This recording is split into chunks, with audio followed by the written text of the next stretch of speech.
Hi, everybody. Now we're doing section 2.2, and this is some of we learned about differentiation in 2.1. Now we're going to learn some rules, important rules, which are going to help us a lot, save us a lot of work. So first is the constant rule. And the constant rule says that the derivative of a constant is zero. The derivative of a constant is always zero. It's very simple proof, because if you go to the definition, this definition, which you have tattooed in your brain, it's just going to wind up being c minus c, which is just zero, and pow, done. So the derivative of a and that makes sense, because a constant, like it was always a flat line, and the slope is just a flat line itself, so the slope is zero. So it kind of makes sense anyway, just visually. So that means, very simply, this is, example one is kind of crazy because these are all just different constants. Y equals 7, the derivative is 0. F of x equals 0, derivative is 0. Y equals 2, derivative is 0. G of t equals negative 3/2, derivative is 0. These are just examples of what we just said. Now here's something really super important that's called the power rule. And the power rule says that if I have x to the nth power, the derivative is going to be n times x to the n minus 1. That means if n is 5, actually let me show you what I mean by that. Pause record. So that means that the derivative of x to the 6th is 6x to the 5th. Because the 6 comes out front, and then the exponent comes out front, and then it drops down one. So 6x to the 5th. The derivative of x to the 5th is 5x to the 4th. The derivative of x to the 4th, 4x to the 3rd. By the way, the derivative of just plain x, well, plain x is really x to the 1 power. So it's 1 times x to the 0 power. That's just 1. The derivative of x squared just winds up being 2x. The derivative of x to the 3rd is 3x squared, and so on and so forth. And that's how these guys work. And that's the power rule right here. It's n times x to the n minus 1, meaning whatever the exponent is, you bring it out to the front, and then for the actual exponent itself, you drop the original exponent. Now this really comes from the fact that when you expand a binomial, you get a whole bunch of terms which have delta x in them, and all these delta x's are going to cancel out, and that's really what's going to make it happen. So here's the proof of this important rule. So the derivative is f of x plus delta x minus f of x over delta x. That's the what you have tattooed in your brains.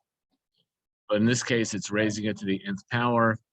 And then if you do that, you're going to get this whole long, messy thing. Notice that every term has, except for the first term, every term has a delta x in it, but that first term is going to get subtracted out. So that's going to disappear. So every term has a delta x, which means we're going to factor out the delta x, cancel out the delta x on the bottom, and now I'm left with this sucker over here. Now, if you notice, this guy here has nothing, but the rest of them all have delta x's, and guess what? There's no more fraction anymore, so all those delta x's are just going to become zeros. So the lone survivor is going to be n times x to the n minus 1. That's why the power rule works. Now, we proved the power rule just now only when n is a positive integer.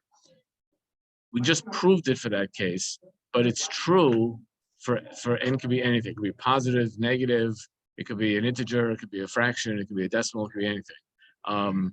It's just this particular proof that we showed you. There is a way to prove it for all real numbers, but that's not we're not going to do that in this course. Alrighty. So for example, let me just give you an interesting example here. If I would have the derivative of, let's just copy this. If I would have the derivative of x to the pi power, so do I do pi into pi, insert character pi,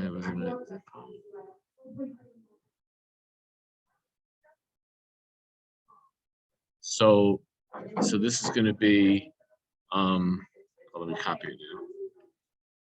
This is going to be pi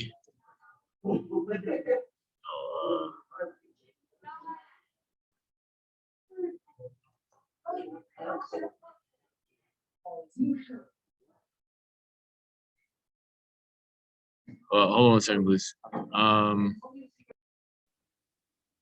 So for example, the derivative of x to the pi power, pi is an irrational number, is going to be pi times x to the pi minus 1. And that's the, so in other words, even though so this works for all real numbers. It doesn't have to be a positive integer. Okay, so the derivative of x to the third power is 3x to the second power. Now, the derivative of 1 over x squared. Now, in calculus, it's a lot of times it's easier to rewrite these fractions, to rewrite it as an exponent. Even though like everyone likes 1 over x squared, you don't x to the negative 2 is ugly, but when you do a calculus problem, it's better. It's easier when you do it, write it out x to the negative 2, because then the derivative just becomes negative 2 times x to the negative 3. Now, if you want, you could put it back to the nice way and take negative 2x to the negative 3. That's negative 2 over x to the third. So this here is just like a nicer way of writing that. But like I say, I'm not saying it's nice to write negative exponents, but it just makes the math easier. If g of t is equal to t, the derivative is 1. And there you go. That is the power rule. Suppose you want to find the slopes of the graph f of x equals x squared when x is equal to negative 2, negative 1, 0, 1, and 2. Well, all we do is we take the derivative, and we know how to do that. Using the power rule is just 2x, so using any way you want, it's 2x. And now all you got to do is take the x values, negative 2, negative 1, and so forth, and just plug them into 2x. So it's 2 times negative 2, 2 times negative 1, 2 times 0, 2 times 1. You're just taking these numbers and sticking them in and just sticking them in for x. That's all you're doing here. And here you can see pictures of all these answers. Here you can see, and a picture is worth 1,000 chihuahuas already. Here we have the constant multiple rule. All that means that if you have a constant times a function, you can just take the derivative and just pull out the constant. And that would be, let's look at an example of where that comes up. Suppose we want to find the derivative of 5x squared. That's just going to be 5 times the derivative of x squared. So it's 10x. In other words, you can ignore the constant and just throw it in at the end. I notice I pulled out the 5. Now I just take the regular derivative of x squared, and that's 2x. 5 times 2x is 10x. Power done. If you have x to the square, x squared over 5, pull out the 1/5. Take the derivative, multiply in the 1/5, and you get 2 over 5 times x. And that's very straightforward. Very, very straightforward. Now we're going to use the power rule and the constant rule. We're going to use both. So the derivative of y equals 2 times x to the 1/2. So the derivative is going to be 2 times the derivative of x to the 1/2. But the power rule tells me I pull the exponent out to the front, so I have a 1/2 over here, and now I have 1/2 minus 1, which is negative 1/2. So it's 2. Now there was a 2 out here, but the 2 gets canceled out with the half. So my final answer is x to the negative 1/2, which to write it in just a nicer form is 1 over square root of x. Now, when I say nicer form, I don't mean it's better or more correct. It's just whatever, just more. To me, it's just easier when you write it 1 over square root of x. Not that it's more correct or anything. It's just this is perfectly correct right here. We have 4/5 t squared, so it's going to be 4/5 times 4t squared over 5 is the same thing as 4/5 times t squared. Pull out the 4/5, take the derivative, multiply 4/5 times 2t, and I get 8/5 t, and that is my answer. I'm sticking to it. So here we have some examples.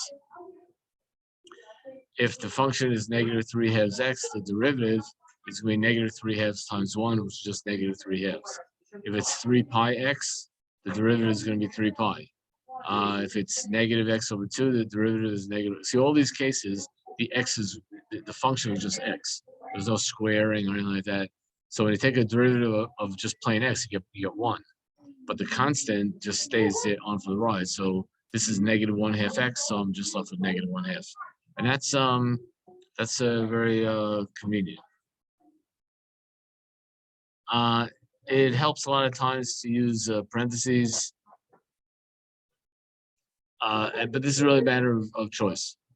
But like, for example, 5 over 2x to the third, so that's 5/2 times x to the negative 3 power. And then that becomes negative 3 times x to the negative 4.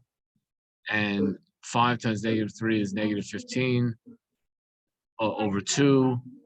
X to the negative 1/2 is the same thing as having an x to the fourth on the bottom of the fraction.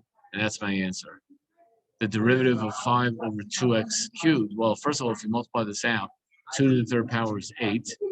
So you have 5 over 8 times x to the negative 3 power.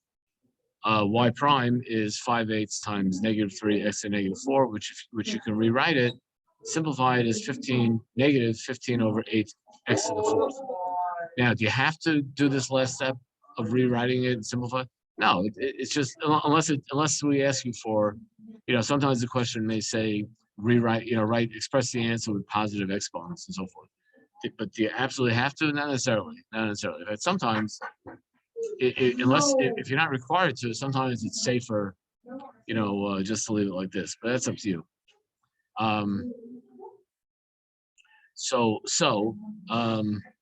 Now we're going to go to 7 over 3 x to the negative 2. Well, when you have an x to the negative 2 on the bottom, that's the same thing as an x to the positive 2 on top. So this is actually more simple case than it looks. So it's 7/3. So y prime is going to be 7/3 times the derivative of x squared, which is 2x. So 7/3 times 2x, which is 14x over 3 power. That's the answer. And finally, not finally, but for D, 7 over 3x to the negative 2 power. Well, first of all, 3x to the negative 2 power is the same thing as on the bottom, is the same thing as the 3x to the positive 2 power on top. Well, 3x to the positive 2 is 9x squared. So it's really 7 times 9x squared, and that's 63x squared. That's y itself. Now the derivative is 63 times 2x. I mean, the 63 stays along for the ride. The x squared turns into a 2x. When I multiply that, I get 126x, and that is the glorious truth. Alrighty. Now, suppose I have a radical function, y equals the square root of x. Well, what I could do is use that power rule, but rewrite the radical as though it's a exponent. So instead of writing square root of x, I'm going to write x to the 1/2 power. Now I use that power rule, so the 1/2 comes out to the front. 1/2 minus 1 is negative 1/2, and this here is my answer. Now, if you simplify this, you get 1 over 2 rad x, because x to the negative 1/2 is 1 over radical x. Remember, negative exponent is not a negative number. Negative exponent is reciprocal. That's really, really, really important. A lot of students confuse that. But if you get that, then that's good. Alrighty. Just give me 1 second here. Okay, so here we have y equals 1 over 2 times the cube root of x squared. So I'm going to rewrite that as an exponent form. So that's 1/2 times x to the negative 2/3, because square root of the top of the fraction is the square part, the exponent. The bottom of the fraction is the root. So that's why you have 2/3, and it's a negative because it's down on the bottom, reciprocal. And the 2, since on the bottom of the fraction, it's 1/2. So I take the derivative. The 1/2 just sits there.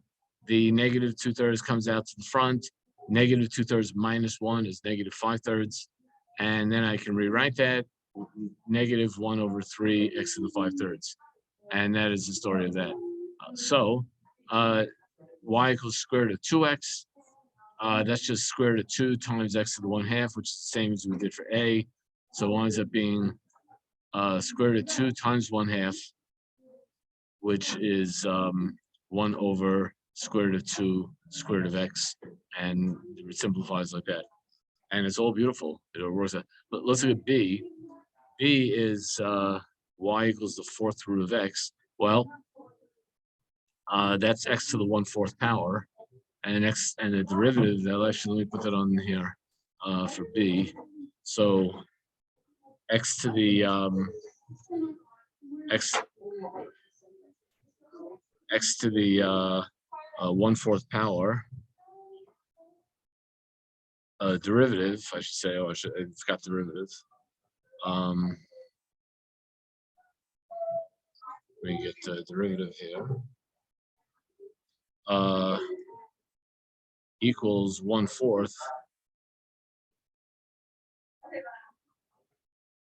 times x to the now x to the 1/4 minus 1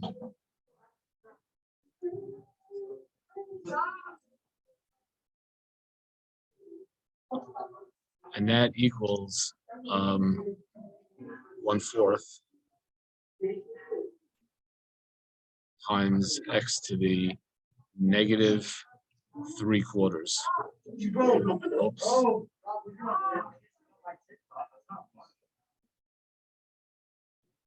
And there you go. And that's how that works, because 1/4 minus 1 is negative 3/4. And you can rewrite this if you want. You don't have to. I don't care if you do. If you don't, I guess may as well, since they started this. So this would be, let's see, 1/4. How do I do? I guess I would have to do it this way. Insert. So this is going to be. Let's see. The fraction thing. And then so it's just going to be a 1 on top. On the bottom, I'm going to go 4. And now I have to have a radical. Let me do the radicals. And that's going to be the 4th root. And that's going to be x.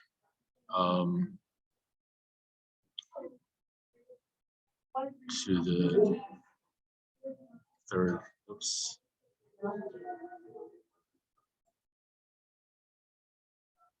I'm trying to do this here. I'm trying to make it a 3rd power.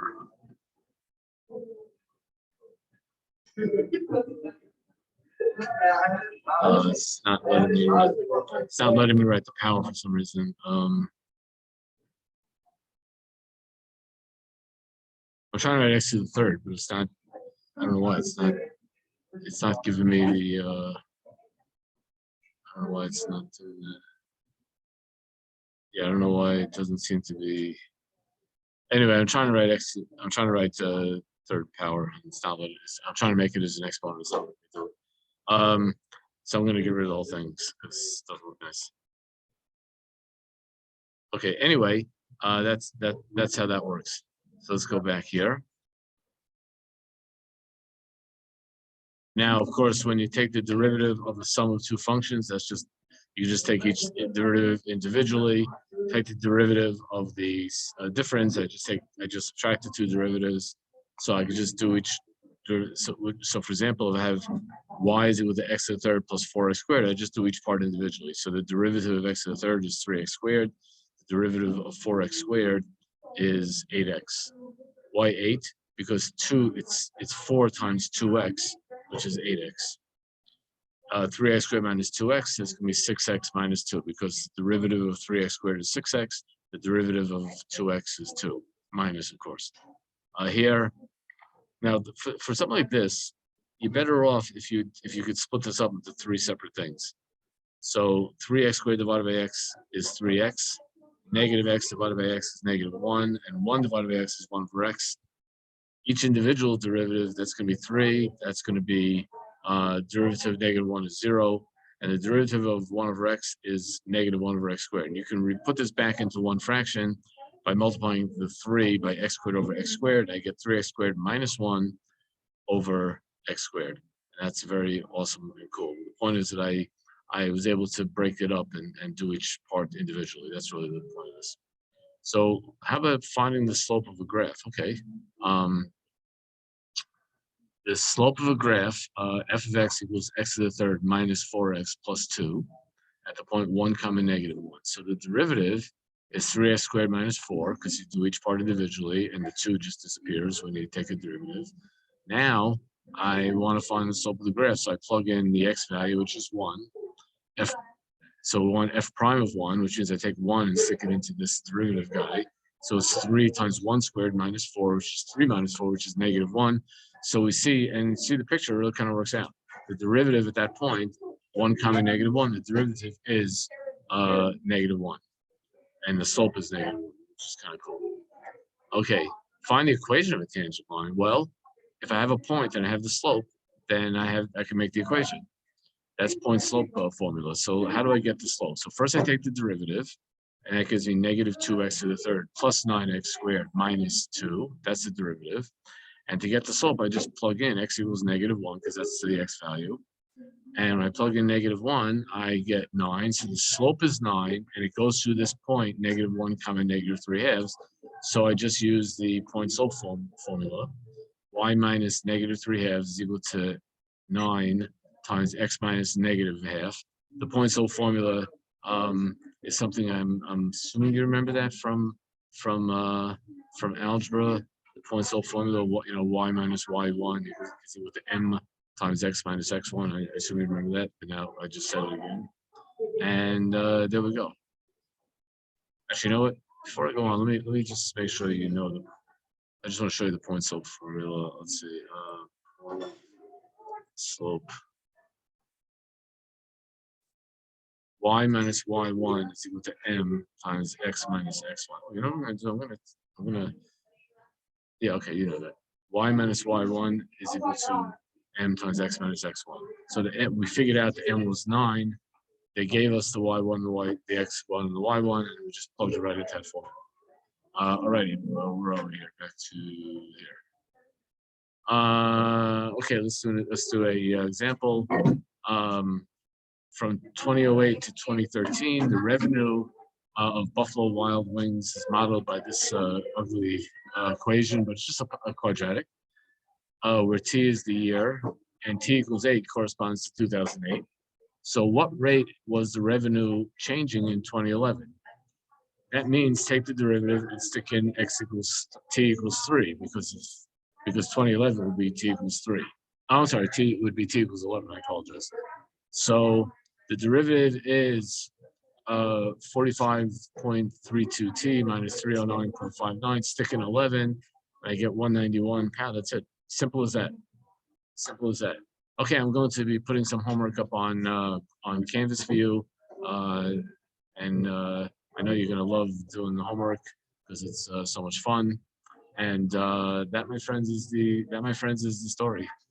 Alrighty, this is where the homework's going to be, and there we go. So I will we'll continue next time, and let me go back. We'll continue next time, and it's been loads of fun. Bye, everybody.